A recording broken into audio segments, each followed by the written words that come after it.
Of course tuli ku Boka TV tukyakuwa updates ku list singa bwe zize zifuluma bagenda okukwatira ekibiina kya NUP banibe bawadde zi cards kakati Central Region tugimaze tugenze mpoza ate mu Western Region olinzo giyita Banyakitara olinzo giyita Ankole Region bingi byosobola okugiyita tugenda kubeera nga tubita bikatabika okuva mu regions ezenjawulo naye nga zikwatagana kompoza ate n'Abanyakitara. Tuli mu district y'Ebuhweju woman MP gwe bawadde kaadi bamise ate mpozi alina okusiima Rebecca gwe bawadde ne tubeera ne Buliisa woman representative tulinayo Abitegeka Darian gwe bawadde Buliisa County ne obeerayo mpozi ate Bujaha Umaru kakati nno bino olinza okwekanga nga tufunye ba representatives abakyala kati mu constituencies awamu nga waliwo awalala nga tewali lwaki nti NRM yamaanyi nnyo mu bitundu ebimu oboli awo n'abamu batya okubeera nga beesimbawo era nga ne banavuddeyo okubeera nga bawe bakali nga beesimbawo nabo bazze nga bazira togamba nti omusajja ate nga abyogera abibuukabuuka woman representative mpoza ate azeewa Bundi Bujjo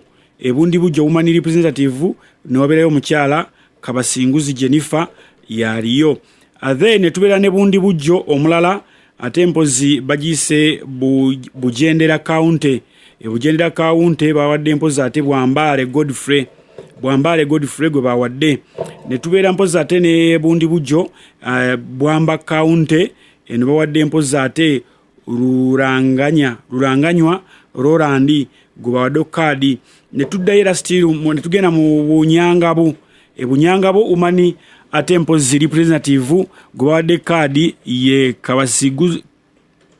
Kabasinguzi Gladys gubawadde then mu Bunyangabo muno mulimu county manyiddwa nga Bunyangabo county eyo ne bawa Peter Mugasa Tulungansoni gwe bawadde kaadi eya NUP ate mpozi tugenda Bushenyi woman representative mu Bushenyi district bagiwadde ate mpozi Najuna Sara gwe bagiwadde then Bushenyi Ishaka municipality ne bagiwa mpozi ate Baino Mugisha Godfrey gwe bagiwadde then ne tubeerayo mpozi ne Igara County East Igara County eno nayo erimu obuvyo bungi nnyo bagiwadde Tumukunde Joshua ne tugenda mpozi ate Igara County West eyo ne bagiwa mpozi ate Mwebembezi Jonani gwe bagiwadde otegedde kakati ne tugenda mpozi ate Fort Portal City mu kibuga woman representative waliyo Atuhaire Jacqueline oyo gwe bawadde mpozi ate mu kibuga kya Fort Portal kati Fort Portal mu city omulimu gye bayise Fort Portal Central Division ne babeeranga constituency eyo bagiwadde mpozi omukulu Baguma Joseph ekadi bagiwadde eyo Baguma Joseph yabagiddukanya oba yabayesimbawo bwatyo nyongera okujjukiza nti tuli ku Boka TV tuli mu kuyitiramu tukuwa list zaabo abafunye kadi za NUP abafunye kadi za NUP okubeera nga bekiikirira ebitundu bibasabiddwa obujogoli bubadde bungi nnyo basekiwalinze abatafunye tebafunye Hoima woman representative ne tubeera mpozi ate ne Mulindwa Vena gwe wadde okukiikirira abakyala Hoima ate mpozi bagise Bugaya County ne tubeera ne Tumukunde Alan Clawford then still mu Hoima district walo gye bayise mpozi ate Kigolobya County mu Kigolobya County eno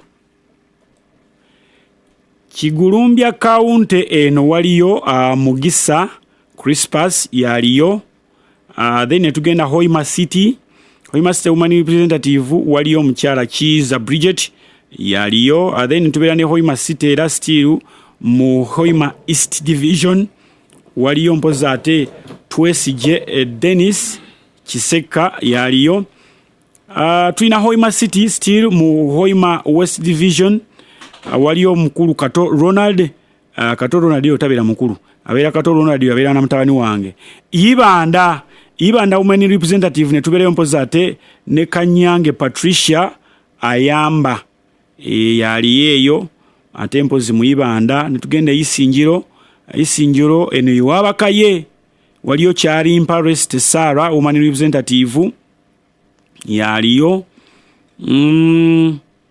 Ne tuberayo mpozi ate ne Isinjiro Bukanga Kaunte ne tuberamu n'Ensamba Ismaili oyo yaliyo. Ne tubera ne Isinjiro Bukanga North County ne tuberayo mpozi ate ne Kihembo Emmanuel nagambe kasola bebe Isinjiro omanya nti kaye wisdom eyo gibakola ki gibamuzaala. Ne tweyongerayo Isinjiro County mu North yamambuka Ntanda Sharif bin Hakim yaliyo oba Muarabu simanyi. Isinjiro West County ne tugendayo baliyo mpozi ate amanyiddwanga tuli Asinjura Alfred yaliyo.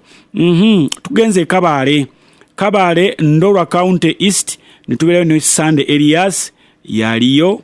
Ne tubera ne Kabarole District mpozi woman representative eyo bagiwadde ko Bugabe Lilian yaliyo. Bemupya abalijja direct oba bajja bakikira constituencies nakugambye batono eno tulina jasiba bakyala lwaki nti ebintu bizibuzibu. Ne tugenda Kabarole mpozi ate Buraya County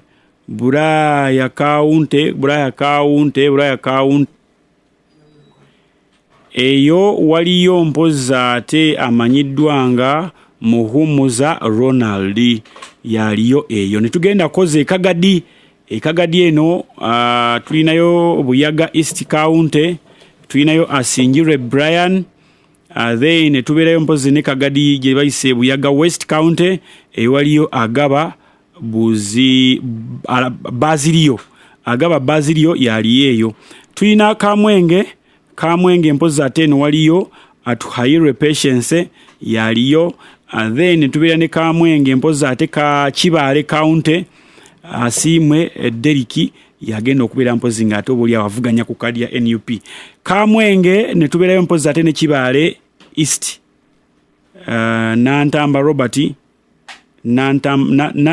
Natamba Robert yagenda okubera nga akiikirira mpozi ate abeeyo. Kanungu tuberayo woman representative Akandida Ziyada yagenda okubera mpozi ngate akiikirira abeeyo. Nina kyengendereddemuko ate ng'oboli awo kyandiba ekituufu. This time newankubadde kadi zabadde zigabibwa waliwo balance mu madiini. Ndabye abasiraamu bazze bangi nnyo. Ne tugenda Kasese woman representative tulinayo mpozi ate Katembo Fatma Kamama. Ne tuberayo mpozi ate Kasese olinza okuyita Bukonjo County West eno waliyo Tahakaba Mohindo Shahidu yagenda okwera mpozi nga atakiikirira NUP. Kasese Bukonzo County East ne tuberayo mpozi ate ne Tinkansimire Bwambale Klaus yagenda okubeera nga ate akiikirira NUP. Kasese Busongola County North tulinayo Bwambale Jonan ate yagenda okukwata kadi ya NUP. Then Kasese Busongola County South waliyo mpozi ate Mbaju Jackson yagenda okubeera nga akwatira NUP card. Then Kasese Municipality tulinayo mpozi ate Musoma Robert yagenda okubeera nga akikwasaganya. Kibale Buyanja County newabeereyo mpozi ate Ategeka Christopher. Ne tubeera ne Kibale ewali mpozi ate Buyanja Sub County waliyo mpozi ate Murindwa Robert yaliyo. Kikuube waliyo mpozi ate Muhanguzi County eno waliyo mpozi ate Senjubu Peter yagenda okubeera nga yakiikirira. Kikuube ate mpozi Buhanguzi East County nobeereyo mpozi ate ne Bazara Hilale Kato. Amasaza gano mugakwate bulungi nnyo.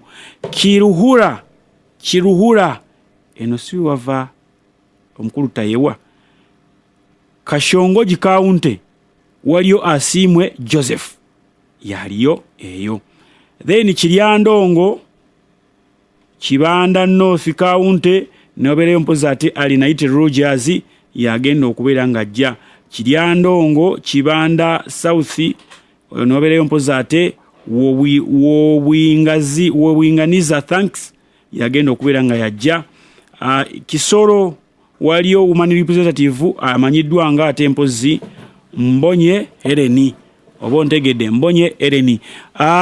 Eyo listi eya okuva mu West ate mpozi eyo listi ya kuva mu Western region tukyabulayo amanya naye saagala nnyo audio ewanvu ennyo kansoke nongi stopping wano ate ngenda kuddamu nkole listi endala bw'oba ng'olina b'otawulidde. Tuli ku Boka TV, temuvaawo nkomawo.